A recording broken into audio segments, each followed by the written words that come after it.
Hello dear students, welcome to my channel easy pharma with Kalyani. आज के हमारे इस वीडियो में हम देखने वाले हैं subject pharmacy law and ethics, जिसमें का चैप्टर है medical termination of pregnancy act 1971 and rules thereunder 1975।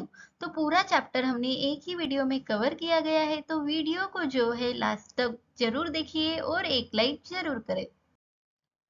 Medical termination of pregnancy act, ये जो एक्ट है इस्टेब्लिश हुआ था इन द ईयर 1971 में, और उसके रूल्स जो है वो लागू हुए थे इन फ्रॉम द ईयर 1975।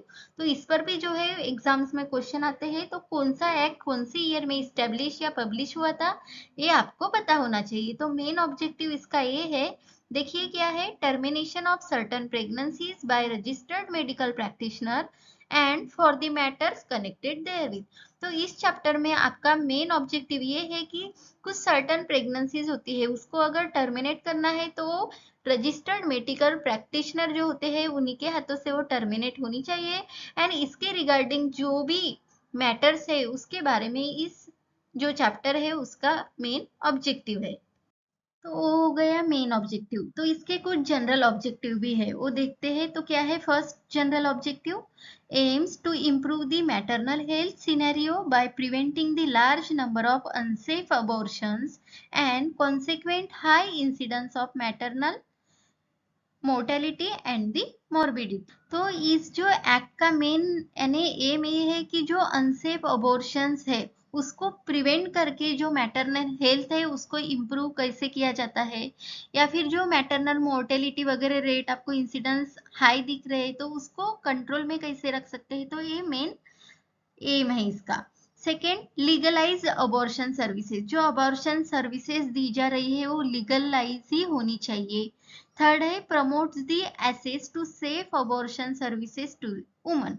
तो जो जो वुमन को अबॉर्शन सर्विसेज दी रहे हैं वो सेफ है कि नहीं वो भी इसके एम में आता है, वो होनी ही चाहिए। और लास्ट हमारा जनरल ऑब्जेक्टिव है, offers protection to medical practitioners who otherwise would be penalized under the Indian Penal Code under the section of 315 to 316।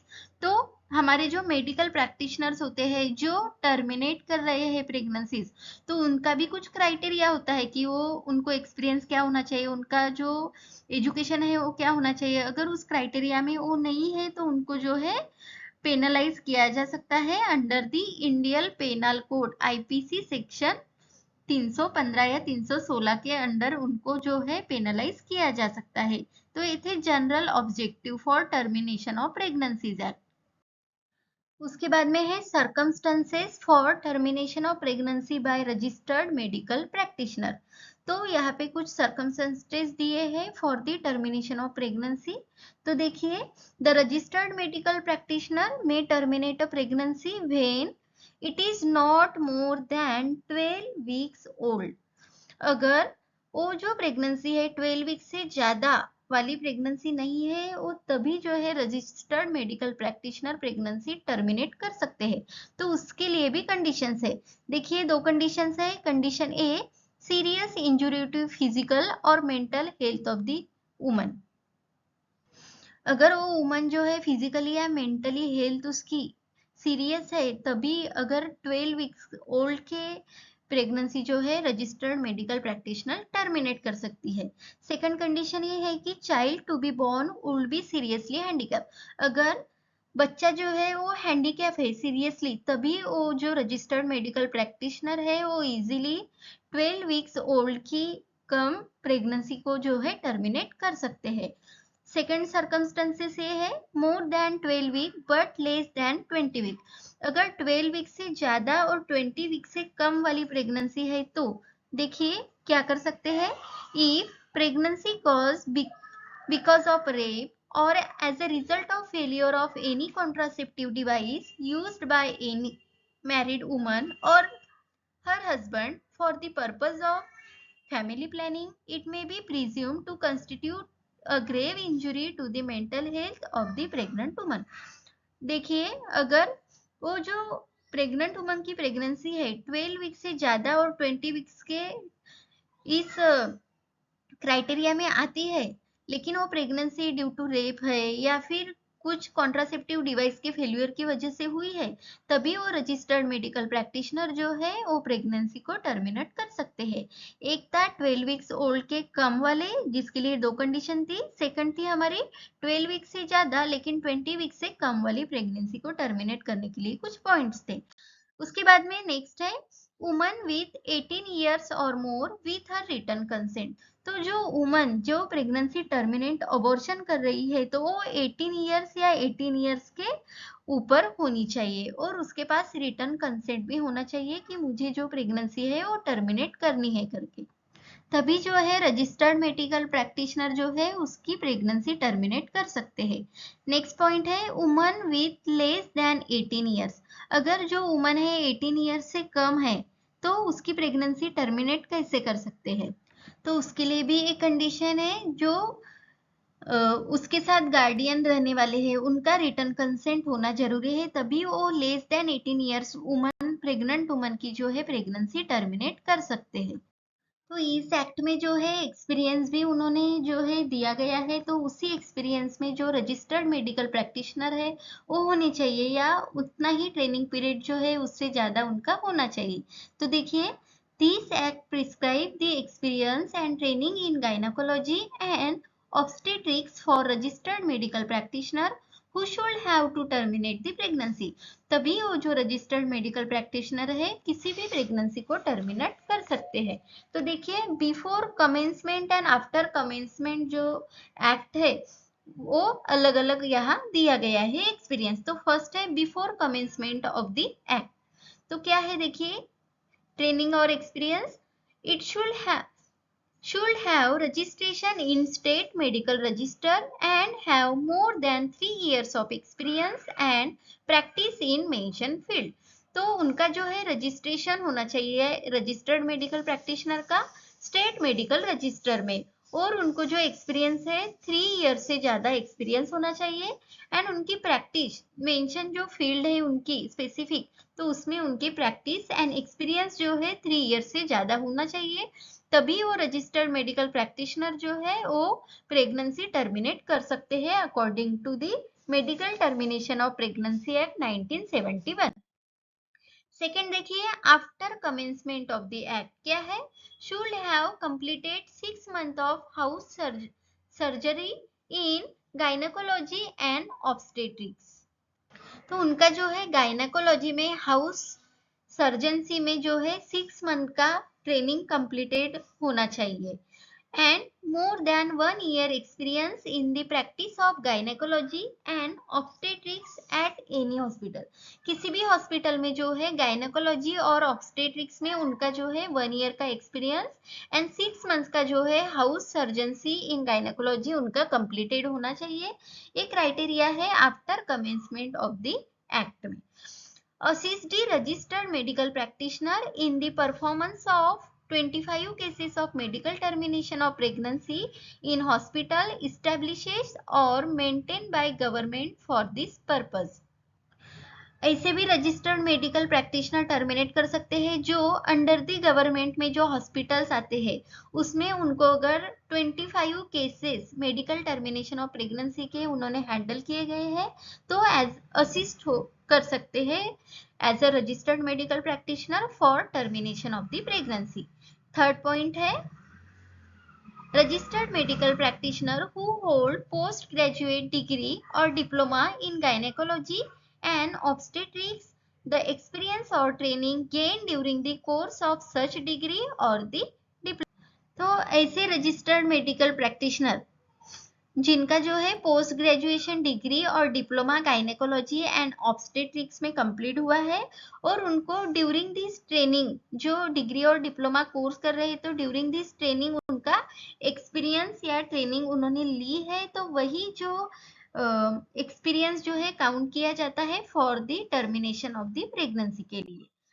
Next देखिए, places approved for termination of pregnancy. अगर आपको प्रेगनेंसी टर्मिनेट करनी है तो उसके लिए देखिए घर में भी नहीं कर सकते, पर्टिकुलर कुछ हॉस्पिटल्स होते हैं, कुछ रजिस्टर्ड मेडिकल प्रैक्टिशनर होते हैं।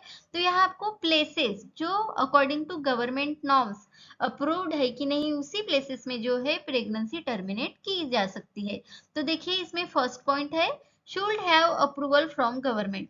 वो जो प्लेस है वो गवर्नमेंट की अप्रूवल में होनी चाहिए। सेकेंड है termination of pregnancies may be done under safe and hygienic conditions. तो जो प्रेगनेंसी टर्मिनेट कर रहे हैं तो वो सेफ एंड हाइजीनिक कंडीशंस में होनी चाहिए। थर्ड है फैसिलिटीज रिक्वायर्ड। तो उसके लिए कुछ फैसिलिटीज भी वहां होनी चाहिए, जैसे कि ऑपरेशन टेबल है, कुछ इंस्ट्रूमेंट्स लगते हैं वो होनी चाहिए, एनेस्थेटिक्स इक्विपमेंट्स है, रिससिटाइजेशन इक्विपमेंट है, स्टरलाइजेशन इक्विपमेंट है, drug and parental fluids for emergency use. तो ये सभी फैसिलिटीज वहां होनी चाहिए, तभी वो प्लेस अप्रूव होती है for the termination of pregnancy के लिए। उसके बाद में एडमिशन रजिस्टर, जितने वुमन का जो है प्रेगनेंसी या अबॉर्शन हो रहा है तो उसका सेपरेट रजिस्टर्ड होता है एडमिशन रजिस्टर। तो उसका मेंटेनेंस किस तरह से होता है वो देखिए। तो हेड ऑफ हॉस्पिटल और owner of approved place should maintain the registered in prescribe form of the admission of woman for the termination of there pregnancy. तो जो हॉस्पिटल का हेड होता है, हॉस्पिटल का हेड होता है या फिर ओनर है, जो अप्रूव प्लेस का ओनर है, उनको वही जो है रजिस्टर्ड मेंटेन करके रखते हैं, जिसमें वुमन की एडमिशंस यानी रजिस्टर्ड नोट डाउन किया जाता है for the termination of their pregnancies के लिए। सेकेंड है serial number should be given to the each entry in the register. तो हर एक एंट्री को जो है सीरियल नंबर दिया जाता है उस रजिस्टर में।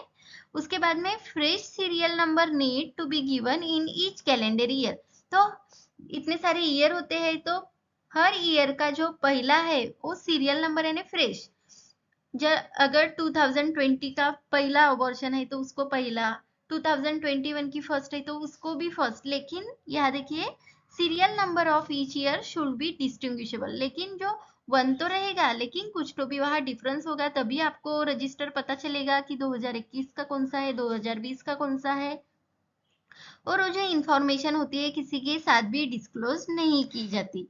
तो यहाँ देखिए सीरियल नंबर ऑफ 7 ऑफ 1987, अगर सीरियल नंबर ऑफ 1987 का 7 नंबर है और भी 7 नंबर है 1988 का, तो इसको कैसे नोट करेंगे? तो 7 1997 ए रहेगा सीरियल नंबर 7 ऑफ ईयर 1987 का, और 1988 ईयर का रहेगा 7/1988। तो इस तरह से डिस्टिंग्विशेबल रहेंगे वो ईयर के सीरियल नंबर। तो ये था मेंटेनेंस ऑफ एडमिशन रजिस्टर की वो किस तरह से किया जाता है। उसके बाद में अमेंडमेंट्स है, यानी कौन से चेंजेस हुए हैं। हमारा एक्ट था इस्टेब्लिश हुआ था 1971 में, लेकिन इन 2021 इसमें जो है कुछ अमेंडमेंट्स हुए हैं। तो वो देखिए कौन से है। तो कॉन्ट्रासेप्टिव फेलियर, यहाँ देखिए पैरामीटर्स दिए गए हैं, ये थे हमारे पॉइंट्स 1971 एक्ट के अकॉर्डिंग, और ये थे चेंज हुए अमेंडमेंट्स क्या हुए हैं।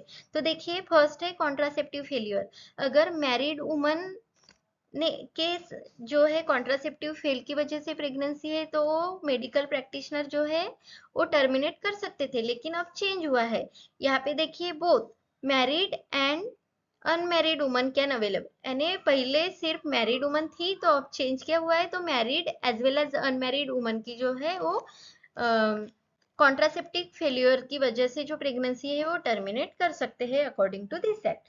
सेकेंड है लिमिट ऑफ जेस्टेशन। तो अगर 20 वीक तक का ही प्रेगनेंसी है तो वो टर्मिनेट कर सकते थे, लेकिन अकॉर्डिंग टू 2021 वाला अमेंडमेंट जो है 24 वीक की जो है प्रेगनेंसी वो टर्मिनेट कर सकते हैं। उसके बाद में डॉक्टर का ओपिनियन किस तरह का था, according to the 1971 first registered medical practitioner बोल रहे थे कि 12 वीक से ज्यादा कम वाली ही करेंगे। सेकंड जो थे वो 20 वीक्स के कम वाली भी करने के लिए तैयार थे, लेकिन अकॉर्डिंग टू 2021 क्या है, तो 20 वीक्स के कम और उसके बाद में सेकंड रजिस्टर्ड मेडिकल प्रैक्टिशनर है वो 24 वीक के कम वाली ही प्रेगनेंसी को जो है टर्मिनेट करेंगे। इस तरह का अमेंडमेंट वहाँ है। उसके बाद में फीटल एबनॉर्मेलिटीज, अगर जो जेस्टेशनल पीरियड था, लिमिट था 20 वीक का, वह उसी में जो है फीटल एबनॉर्मेलिटीज है तो रजिस्टर्ड मेडिकल प्रैक्टिशनर टर्मिनेट कर सकते थे। लेकिन जो अमेंडमेंट है 1921 का एमटीपी एक्ट का, तो यहाँ पे जो है कोई भी लिमिट नहीं है जेस्टेशन के लिए।